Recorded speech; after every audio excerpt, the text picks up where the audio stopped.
Kaum liberal di Indonesia sudah kelewatan. Mereka bukan hanya ngarang buku, bukan, tapi mereka berusaha ke DPR, berusaha ke Mahkamah Konstitusi, berusaha ke Mahkamah Agung untuk membatalkan seluruh undang-undang yang bernafaskan Islam. Mau tahu tidak? Mau tahu tidak? Undang-undang penodaan agama Pempres nomor 1 tahun 1965 mereka gugat judicial review ke Mahkamah Konstitusi. Kalau mereka berhasil, maka orang mau hina Nabi, mau hina Quran, mau hina Islam, termasuk yang mau bikin agama baru, aliran sesat, semua bebas karena merupakan hak asasi manusia. Kata mereka sudah bahwa homoseksual dan lesbianisme adalah orientasi seksual biasa yang diizinkan oleh Allah, dan orang yang homo maupun lesbi mereka tetap bisa bertakwa kepada Allah. Kurang ajar. Ngawur tidak? Ngawur tidak? Saya tunjukkan saudara salah satunya. Saya tunjukkan kepada Anda, perhatikan.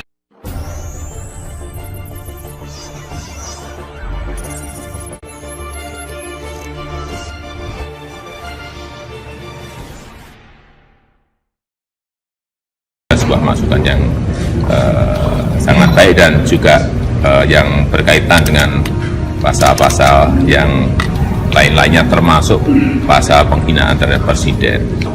Penundaan itu yang didasarkan oleh kebijakan pemerintah untuk lebih mendengarkan suara rakyat, ya. Maka sebenarnya demonstrasi-demonstrasi yang menjurus kepada penolakan undang-undang kemasyarakatan, ya, KUHP, ketenagakerjaan itu sudah nggak relevan lagi, nggak penting lagi, ya, karena bisa diberikan masukan lewat jalur-jalur yang tidak perlu di jalanan. Di DPR gimana Pak? Ya kita belum tahu, terus terang jujur kita belum tahu detailnya apa yang di DPR. Tapi kalau dari pemerintah sendiri posisinya sudah jelas, tidak ada niat sama sekali untuk memperlemah, malah memperkuat. Indonesia sangat humoris, sampai-sampai negara Eropa mengetawakan Indonesia karena pemerintah sibuk mengurus hal-hal yang tidak penting, menggugat ke DPR, Mahkamah Konstitusi agar bisa membuat peraturan seenaknya saja. Emang negara Indonesia itu milik pemerintah sendiri? Jangan sok berkuasa, jangan sok asik dengan sifat yang memalukan itu. Pemerintah hanya taunya mempublish pesawat jatuh karena nabrak gunung, sibuk mempublish banjir, terus pemerintah Indonesia hanya mau ngurusi bencana alam seperti itu. Kapan akan mengurus masyarakat yang miskin, yang tidak sejahtera?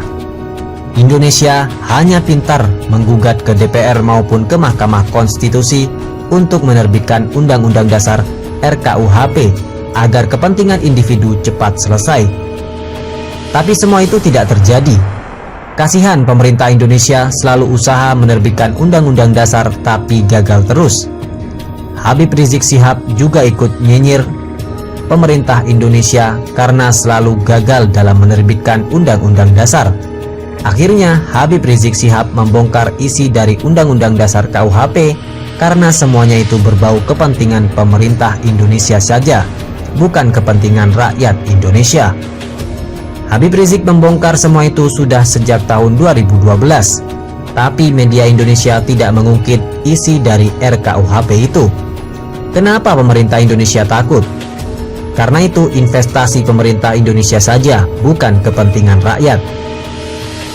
Tahu nggak, kalau Luhut merupakan satu-satunya pemerintah Indonesia yang takut kalau Habib Rizik membongkar semua.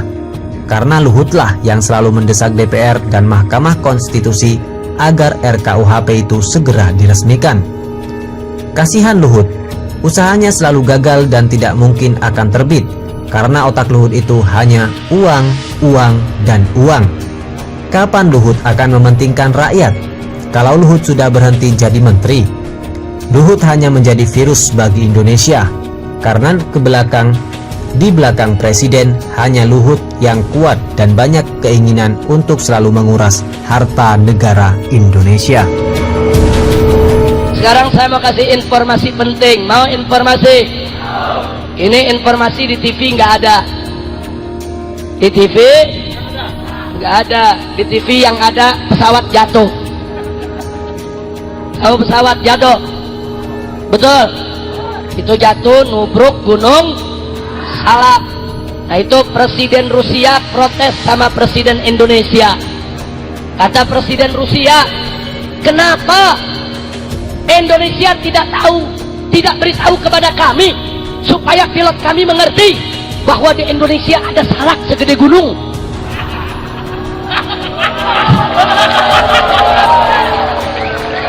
Takbir. Makanya pilot Rusia kalau mau bawa kapal di Indonesia hati-hati, betul? Indonesia kaya dengan gunung, betul? Nah kalau nggak hati-hati begitu, gunung diseruduk. Mudah-mudahan kita doain yang jadi korban daripada kaum muslimin dan muslimat, semoga diampuni oleh Allah, diterima amal ibadahnya oleh Allah. Amin ya rabbal alamin. Ini saya mau kasih info. Mau info tidak? Betul? Saudara, kaum liberal di Indonesia sudah kelewatan. Mereka bukan hanya ngarang buku, bukan, tapi mereka berusaha ke DPR, berusaha ke Mahkamah Konstitusi, berusaha ke Mahkamah Agung untuk membatalkan seluruh undang-undang yang bernafaskan Islam. Mau tahu tidak? Mau tahu tidak? Satu, undang-undang pornografi dituntut oleh liberal ke Mahkamah Konstitusi, diajukan judicial review supaya undang-undang tersebut dibatalkan oleh Mahkamah Konstitusi. Kalau dibatalkan, saudara, maka orang Indonesia bebas mau pornografi, porno aksi kapan saja dan di mana saja, saudara. Berbahaya tidak? Tapi alhamdulillah kita lawan mereka, kita hadapi mereka di Mahkamah Konstitusi, dan akhirnya mereka kalah, saudara. Alhamdulillah. Yang kedua, saudara, undang-undang perjudian KUHP pasal 303 mereka gugat di Mahkamah Konstitusi. Itu pasal melarang perjudian di Indonesia. Kalau itu dikabulkan gugatannya, maka judi bebas dilakukan di mana saja, kapan saja, secara terbuka, saudara. Kita lawan mereka, kita hadapi mereka di Mahkamah Konstitusi, dan alhamdulillah mereka kalah lagi, saudara. Takbir. Yang ketiga, undang-undang penodaan agama Pempres nomor 1 tahun 1965 mereka gugat judicial review ke Mahkamah Konstitusi.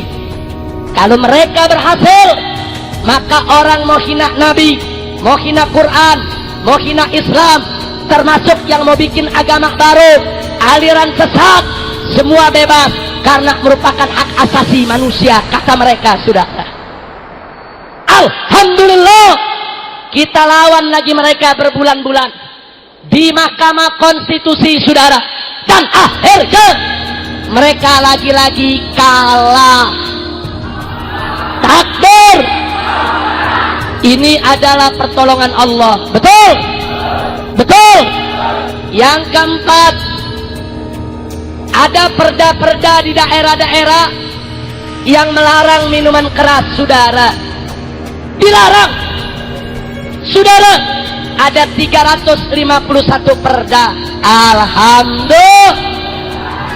Digugat ke Mahkamah Agung, saudara. Kalau liberal menang dalam gugatan, maka seluruh perda yang melarang miras batal, saudara. Kurang ajar tidak? Kurang ajar tidak? Kita lawan mereka di Mahkamah Agung, dan alhamdulillah akhirnya mereka kalah lagi, saudara. Takbir.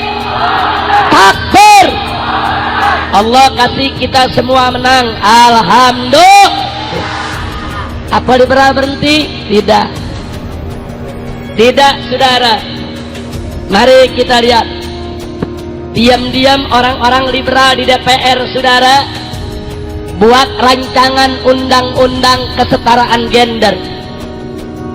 Ini fotokopinya, saudara. DPR RI membentuk tim kerja, disingkat Timja, berangkat ke Eropa melakukan studi banding, biaya miliaran rupiah untuk mempelajari kesetaraan gender. Pulang dari sana pada tanggal 24 Agustus tahun 2011, dia buat rancangan undang-undang kesetaraan gender, saudara. Apa isinya? Mari kita lihat. Ini belum jadi undang-undang. Ini baru draft rancangan, saudara. Mau tahu isinya? Betul. Mari kita lihat, saudara. Di bab 1 dikatakan bahwa diskriminasi adalah segala bentuk pembedaan atau pembatasan atas dasar jenis kelamin tertentu.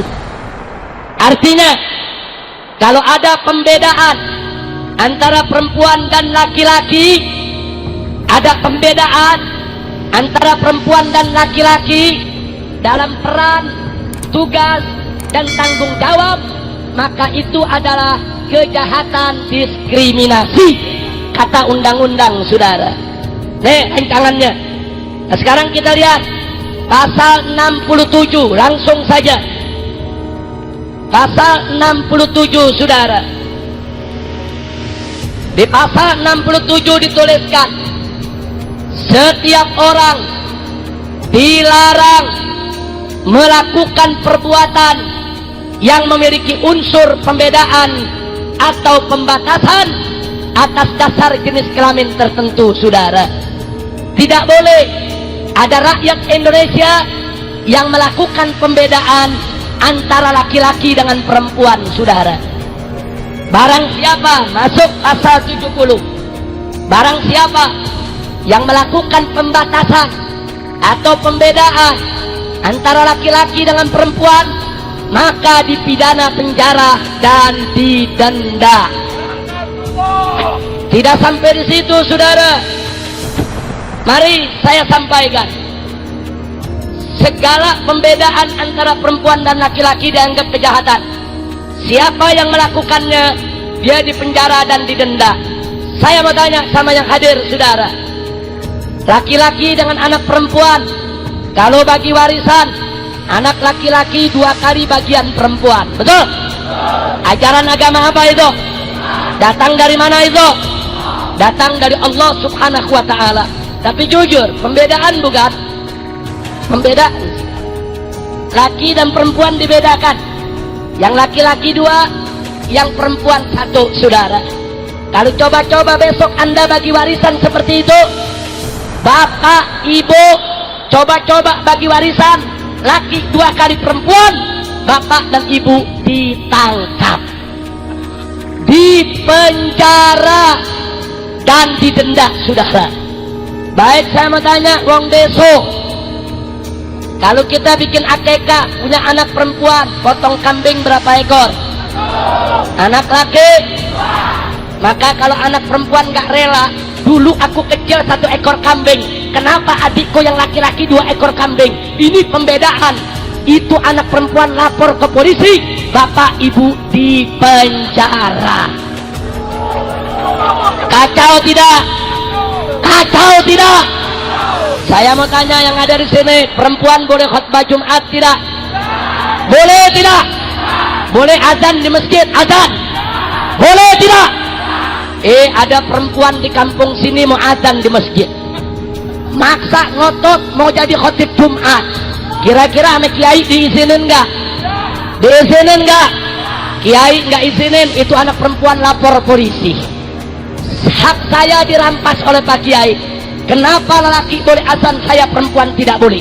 Kenapa lelaki boleh jadi khotib, saya perempuan tidak boleh? Ini pembedaan antara laki-laki dan perempuan. ini pembatasan antara laki-laki dan perempuan, maka Pak Kiai dipenjara. Kacau tidak? Kacau tidak? Kacau tidak? Baik, Bu. Bu, ibu punya anak laki, maghrib masih di luar sampai isya, ibu maklumin. Punya anak perempuan sebelum maghrib mesti pulang ke rumah, betul? Anak perempuan ibu nggak terima, ini pembedaan. Kenapa anak laki boleh pulang malam? Kenapa saya anak perempuan tidak boleh pulang malam? Si anak tidak suka, lapor polisi, ibu dipenjara. Kacau tidak? Kacau tidak? Bahkan di pasal sebelumnya saya tunjukkan saudara, di sini disebutkan setiap anak wanita berhak memilih suami secara bebas. Jadi kalau anak perempuan, Bu, kalau anak perempuan sudah 17 tahun, dia mau kawin dengan siapapun, ibu nggak boleh larang, walaupun dia kawin sama orang kafir. Ini undang-undang, sudah. Ini undang-undang. Kalau anak ibu mau kawin sama orang kafir, saya tanya ibu, setuju tidak? Setuju tidak? Ibu tolak tidak? Kalau ibu tolak, ibu dilaporkan ke polisi. Ibu sudah merampas hak kebebasan, ibu dipenjara. Kacau tidak? Kacau tidak? Oh, nggak sampai di situ, saudara. Saya tunjukkan satu lagi. Di sini disebutkan bahwa suami dan istri dalam rumah tangga adalah mitra. Tidak boleh ada yang jadi kepala keluarga, saudara. Mitra, sehingga segala keputusan dalam keluarga harus kesepakatan bersama. Artinya, maaf, malam suami mau tidurin istri, udah kebelet, istri nggak mau. Jangan Mas, capek. Kira-kira sama orang sini ditubruk juga ya? Ya capek-capek dikit lah, betul? Istri nggak bisa melawan, layani suami. Istri tidak suka, besok lapor polisi. Pak, saya semalam diperkosa. Diperkosa siapa? Suami. Loh kenapa? Karena kami mitra, harus ada kesepakatan. Dia tiduri saya tanpa ridho saya. Bahaya tidak? Ini orang Temanggung bisa dipenjara semua ini, saudara. Kacau tidak? Oh, nggak sampai di situ. Kalau suami pengen punya anak, istri nggak mau, nggak boleh dipaksa, saudara. Ini undang-undang. Begitu jadi pengantin baru, orang laki mau gak punya anak? Mau gak punya anak? Ngomong sama istri, istri nggak mau, nggak boleh dipaksa. Kalau anda paksa, anda tiduri sampai dia hamil,